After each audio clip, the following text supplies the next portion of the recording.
Welcome to Tucker Carlson Tonight. Tavis Smiley's been on TV for a long time, but he had his show suspended last week by PBS after PBS says it received, quote, credible allegations of sexual misconduct. Smiley admits to having relationships with several of his employees at the company, but he says he's not a harasser. He's never groped or coerced anyone. He also says PBS never gave him the chance to respond to the anonymous allegations against him. Meanwhile, on CNN this weekend, former Obama spokesperson Jen Psaki said that all accusations of sexual misconduct should be presumed true without exception. There are false accusations out there. It does happen. Even the most liberal, most progressive advocates for women against sexual violence concede that point. Is an accusation enough? Yes, it is enough. I completely agree that in the time we're in right now, this is going to be perhaps a bloody period. But I mean, the fact is that Democrats and the Democratic Party cannot be, here you have a waiver, we have zero tolerance, but.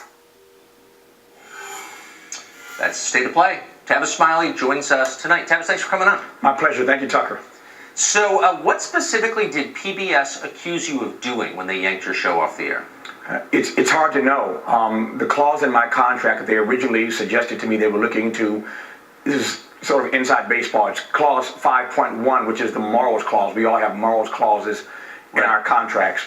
The clause that they invoked when they pulled the plug on the show was clause 9.1, which is the clause that allows them simply to decide not to distribute my show anymore. In other words, they told me that they were suspending me under clause 9.1, but they told the press basically that I'd violated clause 5.1. So PBS to this very moment has not told me specifically what I am being suspended for.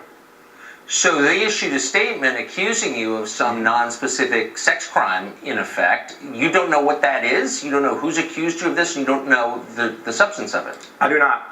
PBS launched an investigation without telling me about it. I found out about it in the streets when former colleagues, Tucker, of mine, started calling me to tell me they were receiving strange phone calls, asking strange questions from some investigator, asking questions like, did Tavis ever make you feel uncomfortable? Are there other persons we should talk to? And so they started letting me know about these calls. That's how I learned of this. I contacted, of course, my attorneys. My attorneys reached out to PBS and these investigators, and for weeks, my attorneys offered for me to sit down at any time, place, or point to answer whatever questions they might have. They rejected that invitation for weeks, only under the threat of lawsuit. Our suing them, that they agreed to finally sit with me for 3 hours and to talk to me. And in that 3-hour conversation, I was never told what the accusations were, who the accusers were. I was never allowed to provide any data or evidence to debunk anything that perhaps I could have debunked if I'd known what we were talking about anyway, but they wouldn't allow me to present any evidence, and they, frankly, didn't give me due process. And on top of that, they have, to this moment, not talked to anyone on my current staff, not my COO, who was in charge of HR. It's mind-boggling to me that they've sort of kind of had this play this game of pick and choose of who they actually want to talk to. And all these persons they've talked to are former employees, some of them who were terminated. I've been at this 30 years. When you're in business that long, you hire people, and some people get fired, but they won't talk to, for whatever reason, my current staff or the person in charge of HR to just ask very simply, did Tavis ever instruct you to make any workplace decision based upon his relationship status? The answer is no, but they won't even ask those questions. So do you know where the original complaint came from, or even if there was an original? So you don't know how this started. No. You don't know who's making the accusations. I don't know how it started. You don't know what the accusations are. No. So what did you talk about for 3 hours with their lawyers? A bunch of vague questions, sort of what if this, or might you have ever done this, or it was basically a bunch of what if scenarios, no specifics, no places, no times, no real data for 3 hours. It was the most frustrating thing ever. I mean, I'm a conversationalist, but it's tough to have a 3-hour conversation without knowing what you're really talking about. What should the process have looked like, do you think? I mean, I certainly understand. That's a very good question. I'm glad you asked, Tucker. I certainly understand in this moment why any network would be concerned about these kinds of allegations, and they ought to be looked into. My complaint is the way that PBS has gone about this, not even telling me that a complaint had been lodged against me, never telling me they were starting an investigation, refusing for weeks to even speak to me, again, not talking to my current staff. There are any number of things that could have been done here, and they've just bungled this, and as I said, they made a huge mistake. They've engaged in a sloppy investigation, and something needs to be done to fix this. So you've said that you had romantic relationships with people who worked for you. Over 30 years of being in this business, yes. Over 30 years. Yes. Is that against, well, first of all, is that a wise idea? And second, is it against the rules? At worst, it is misjudgment. Over the years, I've learned. I've been at this again 30 years, and so there are things that I might have done 30 years ago that I might not do now. Not because it's illegal or immoral or unethical, but just because it might represent bad judgment. As you know, I've written 2 books in my career talking about mistakes I've made and lessons I've learned along the way. So, of course, there are many things in my life that I've done in the past that I might not do today, but it does not rise to the level of this kind of public shame, this kind of public humiliation, this kind of wrongful termination, and this kind of personal destruction. What do you think this is about? I mean, why did PBS do this, do you think? Whenever something like this hits the media, there's always more to the story than meets the eye. And I don't want to say much more than that because my attorneys are hard at work. There's a lot more behind this. I did say earlier today that it's strange when you finally get this 3-hour meeting and within an hour and a half after that meeting ends, they pulled the plug on the show. Clearly, when we went into that 3-hour meeting, PBS had already made up its mind without having talked to me early on in the investigation process, without having talked to my current staff.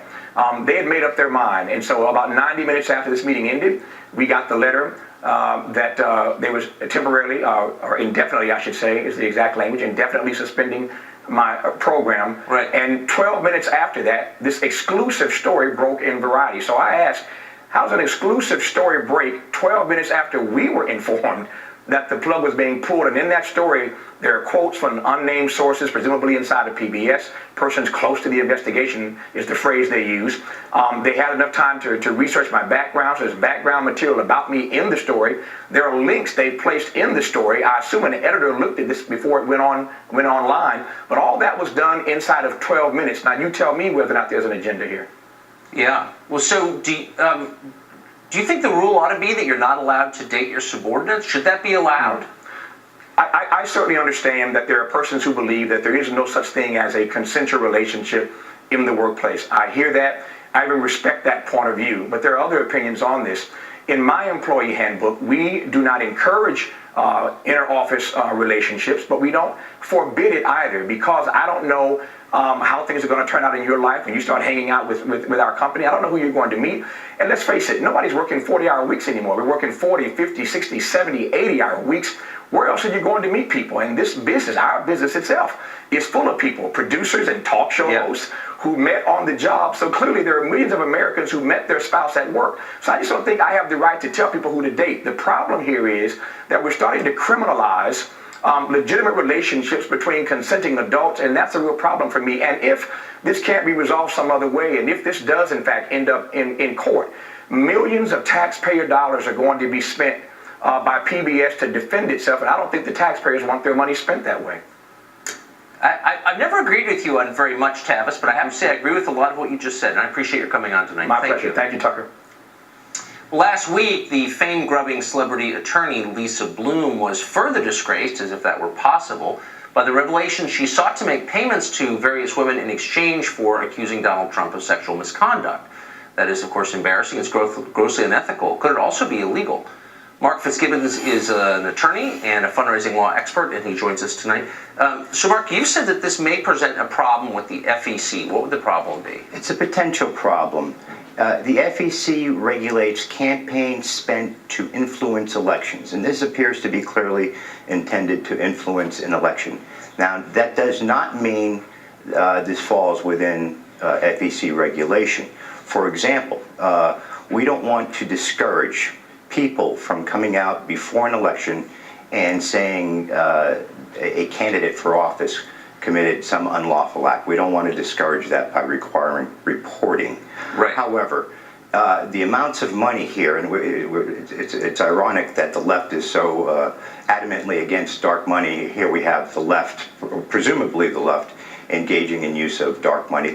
It may be somebody other than associated with the left. It could be some Republican who didn't want Trump. Whatever. I mean, it was designed to affect an election outcome. Therefore, you think it would fall under that category? Absolutely. So, leaving aside FEC questions, wouldn't the bar have something to say? I mean, all lawyers, of course, are members of the bar.